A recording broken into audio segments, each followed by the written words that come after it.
سيدنا وسيد الأنبياء والمرسلين وعلى آله وأصحابه أجمعين. أما بعد فأعوذ بالله من الشيطان الرجيم. بسم الله الرحمن الرحيم. إن الذين آمنوا وعملوا الصالحات أولئك هم خير البرية. وقال عز وجل: قل لا أسألكم عليه أجرا إلا المودة في القربى ومن يقترف حسنة نزد له فيها حسنا إن الله غفور شكور. صدق الله مولانا العظيم. إن الله وملائكته يصلون على النبي يا أيها الذين آمنوا صلوا عليه وسلموا تسليما. اللهم صل على سيدنا ومولانا محمد وعلى آل سيدنا ومولانا محمد أفضل صلواتك بعدد معلوماتك وبارك وسلم. معزز و محترم حاضرین، سامعین اور ناظرین، محرم الحرام کا مہینہ شروع ہے اور اس مہینے کے ساتھ جو ہمارے تاریخی روابط ہیں یا آثار وابستہ ہیں، ان میں سے ایک امام علی ابن حسین الملقب زین العابدین، حضرت امام زین العابدین کی وفات اور وصال جو ہے وہ بھی اس مہینے میں ہے، 94 ہجری، جو حضور علیہ السلام کے گھرانہ جو کربلا میں تشریف لے گئے تو آپ اس کا حصہ تھے. اللہ تعالیٰ نے آپ کو زندہ رکھا اور آپ کے ذریعے جو حسینی سادات ہیں ان کا سلسلہ جاری ہوا. اور اللہ تعالیٰ کا وعدہ انا اعطیناک الکوثر جو ہے وہ ایک اللہ تعالیٰ کے وعدے کی جو تکمیل ہے وہ آپ کے ذریعے ہوئی. حضرت امام علی مقام حسین کی جو اولاد ہے وہ آپ سے جاری ہوئی. اللہ تعالیٰ نے حضور علیہ السلام سے یہ وعدہ فرمایا ہے کہ ہم نے آپ کو الکوثر عطا فرمایا. الکوثر مانا کثرت ہر چیز. تو اس کے معنی میں ایک قول حضرت امام راضی رحمۃ اللہ تعالیٰ علیہ نے یہ لکھا ہے کہ حضرت امام راضی کہتے ہیں کہ حضور علیہ السلام پر جو اعتراضات ہوئے تھے ان میں سے ایک اعتراض یہ تھا کہ آپ کے جب 2 بیٹے یا کے بعد دیگر اللہ کو پیارے ہوئے، حضرت قاسم اور حضرت عبداللہ، جن کے لقب طیب اور طاہر تھے. حضرت عبداللہ کے 2 لقب تھے، طیب اور طاہر، اور حضرت قاسم جو علیہ السلام کے بڑے صاحبزادے ہیں. تو کفار مکہ نے خاص طور پہ عاص بن وائل نے کہا کہ آپ نعوذ باللہ بے نام و نشان ہو جائیں گے، کیونکہ آپ کی جو نرینہ اولاد ہے وہ فوت ہو گئی ہے، لہٰذا ان قریب آپ کا نام ختم ہو جائے گا. اللہ تعالیٰ نے اس کے جواب میں یہ سورہ مبارکہ نازل فرمائی اور اس میں فرمایا کہ ہم نے آپ کو الکوثر عطا فرمایا. آپ نماز پڑھتے رہیے، وصلی لربک، اپنے رب کے لیے، وانحر، قربانی فرماتے رہیے، ان شانئک هو الابتر، بے شک آپ کا دشمن بے نام و نشان ہوگا. آپ کبھی بے نام و نشان نہیں ہو سکتے، کیونکہ ورفعنا لک ذکرک، آپ کے ذکر اور آپ کی شان و عظمت کو اللہ تعالیٰ رفعتیں عطا فرما رہا ہے. اور ہم نے آپ کو الکوثر عطا فرمایا. تو الکوثر کا کیا معنی ہونا چاہیے؟ بہت سے معنی ہیں، تو اس نسبت سے ایک معنی انہوں نے بیان فرمایا کہ اس سے مراد یہ ہے کہ ہم نے آپ کو اولاد کی بھی کثرت عطا فرمائی. یہ تو کہتے ہیں کہ آپ کا اولاد کی نسبت سے نام و نشان ختم ہو جائے گا، لیکن ہم نے آپ کو اولاد کے باب میں بھی کثرت عطا فرمائی. تو اس لیے آپ دیکھیں باقی اقوام کہیں ہیں کہیں نہیں ہیں، لیکن سادات آپ کو ہر جگہ مل جاتے ہیں. تو یہ اللہ تعالیٰ کا وعدہ ہے کوثر ہے کہ ہم نے آپ کی اولاد میں بھی اتنی کثرت رکھی ہے کہ جس نسبت سے یہ آپ کو بے نام و نشان کہنا چاہ رہے ہیں اس نسبت سے بھی آپ سے بڑھ کر کوئی نہیں ہوگا جس کا اللہ نشان باقی رکھے گا. تو آپ کے ان شہزادوں میں سے باقی تو شہید ہو گئے. حضرت امام زین العابدین جو بیمار تھے میدان کربلا میں، آپ زندہ رہے. تو آپ ہی کی آج چند باتیں، آپ کے کچھ اقوال ہیں، آپ کی کچھ نصیحتیں ہیں، اور کچھ آپ کے اخلاقی محاسن ہیں، اور کچھ آپ کی مرویات ہیں. تو یہ کتاب ہے میرے سامنے، حافظ ابو نعیم رحمۃ اللہ تعالیٰ علیہ کی حلیۃ الاولیاء. اس میں آپ نے ذکر کیا حضرت امام زین العابدین کا ان الفاظ میں کہ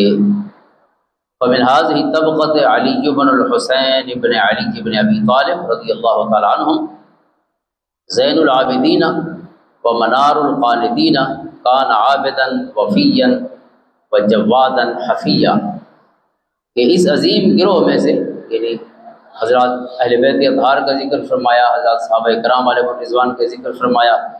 اور پھر جو ان کی اولادیں ہیں، ان کے بیٹے ہیں، بیٹیاں ہیں، راویان حدیث ہیں، ان میں سے محدثین ہیں، یعنی تابعین کا جو طبقہ ہے، اس میں سے ایک حضرت علی بن حسین ابن علی ابن ابی طالب ہے۔ آپ کا لقب ہے زین العابدین، عبادت کرنے والوں کا گویا جھومر، زین کسی چیز کے سڑھپ اور حسن کو کہتے ہیں۔ منار القانتین، اللہ کے حضور جھکنے والوں میں گویا آپ منارہ نور کی حیثیت رکھتے ہیں۔ کان عابدن وفیا، آپ کثرت سے عبادت فرمانے والے تھے، وفا کرنے والے تھے، وجوادن بہت زیادہ سخی تھے، حفیا اللہ کی مخلوق پر بہت زیادہ مہربان تھے۔ یہ آپ کی 4 صفتیں اور 2 لقب انہوں نے شروع میں آپ کے تعارف میں بیان فرمائے۔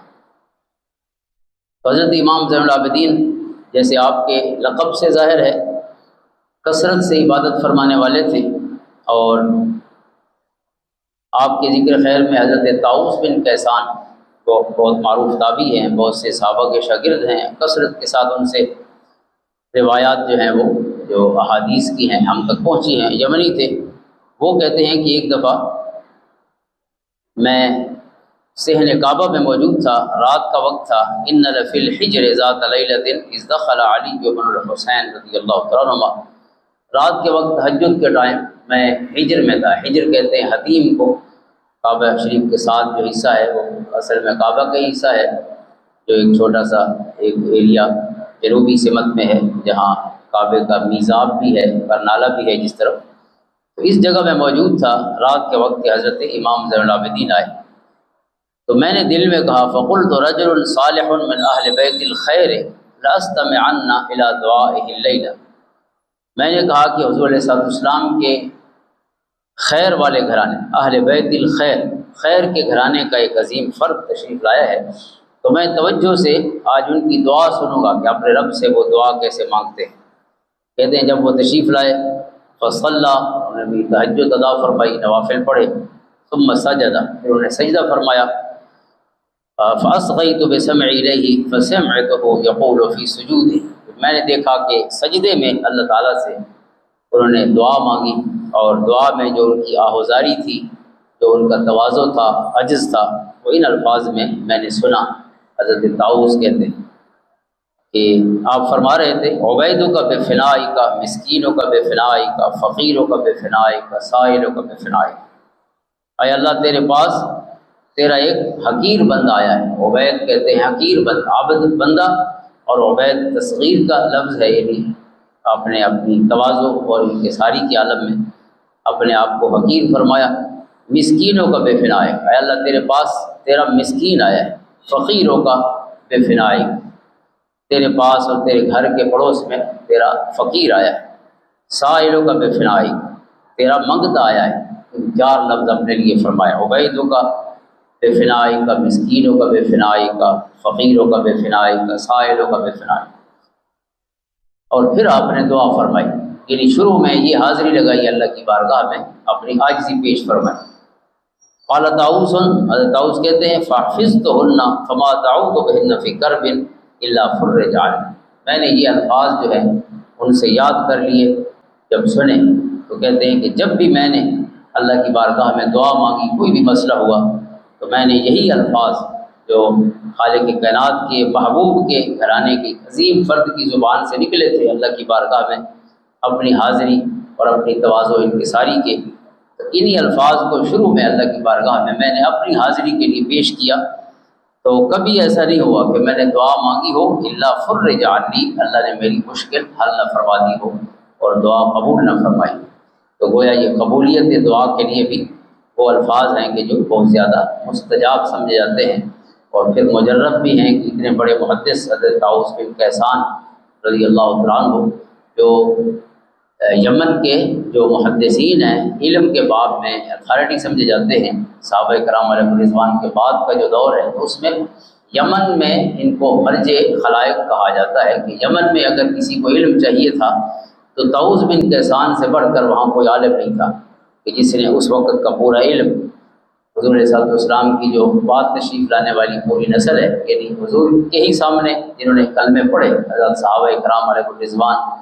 حضرات اہل بیت اطہار، ان کا علم جو ہے جن لوگوں نے اکٹھا کیا ان میں حضرت طاؤس ہے۔ تو آپ فرماتے ہیں کہ جب بھی میں نے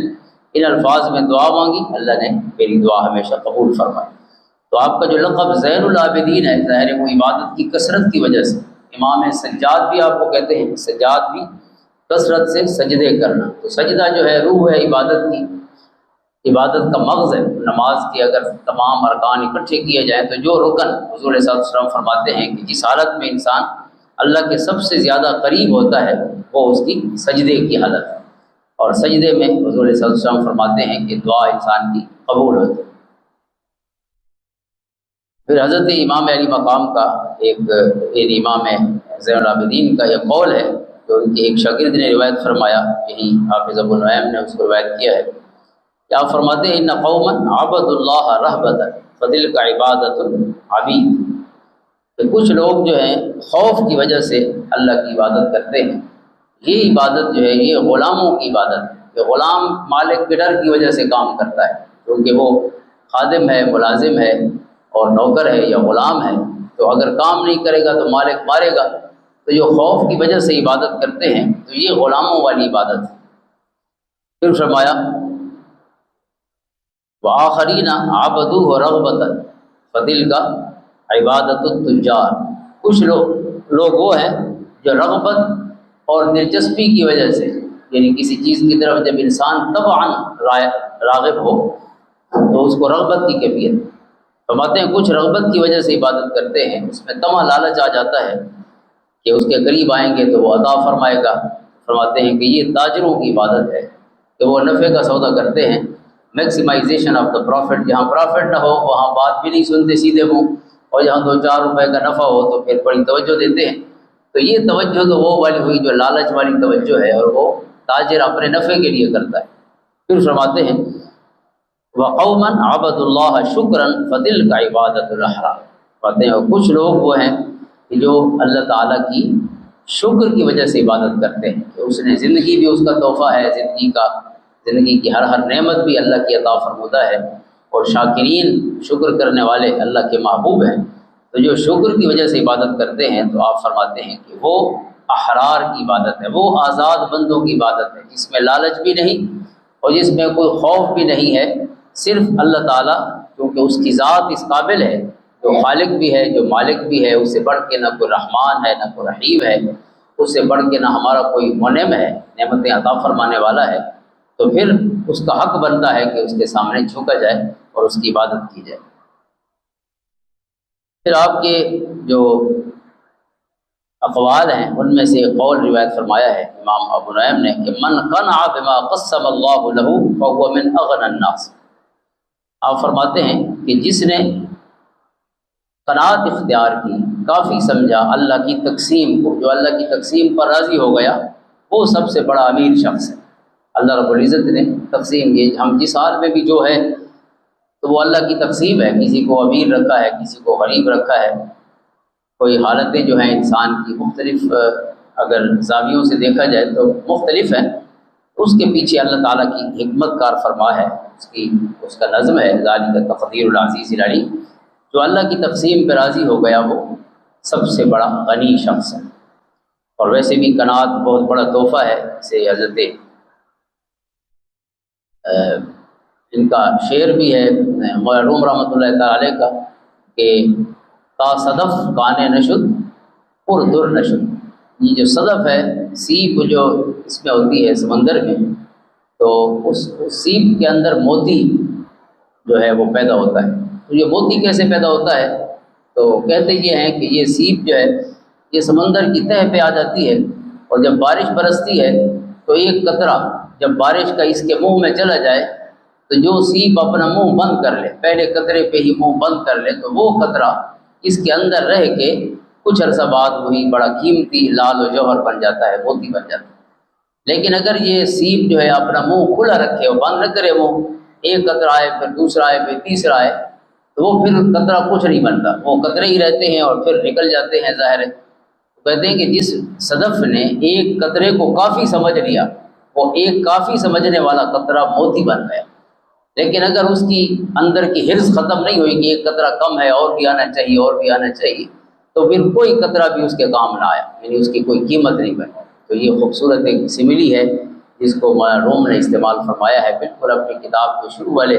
چیپٹر میں، بلکہ شروع والا جو ان کا بانسری کا بیان ہے تو اس میں کہتے ہیں تا صدف قان نشد اور در نشد، جب تک صدف سیب جو ہے وہ قناعت نہ کرے، تھوڑے کو بہت نہ سمجھے، اس وقت تک وہ کبھی موتی اپنے پیٹ میں نہیں پال سکتی۔ موتی اسی کو ملتا ہے جس نے تھوڑے کو بہت سمجھا ہے۔ تو آپ فرماتے ہیں قناعت بہت بڑی صفت ہے، یعنی انسان کی جو اخلاق حسنہ کی صفات ہے ان میں سے۔ تو فرمایا جس نے قناعت اختیار کی اسے سمجھ آئے گی کہ سب سے زیادہ امیر شخص تو میں ہوں دنیا میں، اغنى الناس، سب سے زیادہ امیر۔ اور پھر آپ کے جو ارشادات، آپ کے جو اخلاق بیان فرمائے گئے ہیں ان میں سے حافظ ابن نعیم کہتے ہیں کہ جب آپ فوت ہوئے تو اس وقت لوگوں نے آپ کو جب غسل دیا گیا، انہ حین مات وجدوا بظاہرہ آثارا مما کان یحمل باللیل الجرب الی المساکین، تو آپ بہت زیادہ سخی تھے، جواد تھے، جیسے آپ نے شروع میں لفظ جواد بھی فرمایا۔ فرمایا جب آپ کا وصال ہوا، آپ کو غسل دیا جا رہا تھا تو آپ کے جسم پر جو آپ بوری وغیرہ یا جب مختلف اناج اٹھاتے تھے اپنے کندھوں پر اور رات کے وقت جا کے لوگوں میں تقسیم کرتے تھے، کوئی دیکھنے والا بھی نہ ہو، تو اس کا پتہ بعد میں چلا جب آپ کو نہلانے والوں نے دیکھا کہ باقاعدہ آپ کے کندھوں پر اور پیٹھ پر نشان بنے ہوئے تھے وزن اٹھانے کے۔ تو آپ نے اور تو کوئی وزن نہیں اٹھایا تھا، رات کے وقت جو آپ لوگوں میں راشن تقسیم فرماتے تھے اور کسی کو اپنی خبر بھی نہیں دیتے تھے۔ اسی طرح پھر فرماتے ہیں کہ لما مات علی بن حسین فغسلوه جعلوا ينظرون على آثار سواد بظهره، دوسرا نشان کہتے ہیں کہ آپ کی پیٹھ پر بھی کالے نشان تھے وزن اٹھانے کی وجہ سے۔ فقالوا ما هذا فقيل كان يحمل جرب الدقيق ليلا على ظهره يعطيه فقراء اهل المدینہ، کیا مدینہ طیبہ کے فقراء کو رات کے وقت جو صدقہ تقسیم فرماتے تھے، صدقہ فرمایا کرتے تھے، یہ اس کے نشان ہیں، اور کبھی ان کو بتایا بھی نہیں تھا کہ کون ہے جو دے جاتا ہے۔ مزید لکھتے ہیں کان ناس من اہل المدینہ یعیشون لا یدرون من این کان معاشهم، کہ بہت سے لوگ تھے جنہیں پتہ نہیں تھا کہ ان کے پاس یہ باقاعدگی سے جو راشن آتا ہے یہ کہاں سے آتا ہے۔ فلما مات علی بن الحسین فقدوا ما كانوا يؤتون به في الليل، تو جب آپ کے وصال کے بعد وہ راشن آنا بند ہوا تو پھر لوگوں کو پتہ چلا کہ یہ خدمت حضرت امام زین العابدین فرما رہے ہیں۔ تو سخاوت اللہ تعالیٰ کی بارگاہ میں جو اخلاق حسنہ کی صفات ہیں ان میں سب سے زیادہ محبوب صفت جو ہے وہ سخاوت ہے۔ آپ علیہ صلی السلام نے حضرت ابوبکر صدیق رضی اللہ عنہ کو فرمایا کہ آپ کے اندر اخلاق حسنہ کی ساری صفتیں موجود ہیں، وَأَحَبُّهَا إِلَى اللَّهِ السَّخَاءُ، اللہ کو سب سے بڑھ کر جو آپ کی صفت جو پسند ہے وہ سخاوت والی صفت ہے۔ تو سخاوت جو ہے یہ بہت بڑی صفت ہے۔ ایک حدیث پاک میں ہے کہ اللہ تعالیٰ سخیوں سے محبت فرماتا ہے، السخی حبیب اللہ، جو سخی ہے وہ اللہ کا محبوب ہے، اور اللہ تعالیٰ ان مبارک صفات کا حامل بنائے اور ان اللہ کے پیارے بندوں کی اللہ محبت بھی عطا فرمائے، اور ان کے جو اخلاق حسنہ ہیں انہیں اپنی زندگی کا حصہ بنانے کے شرط بھی عطا فرمائے۔ آمین۔ اللہم صلی علی محمد وعلی آلہ محمد۔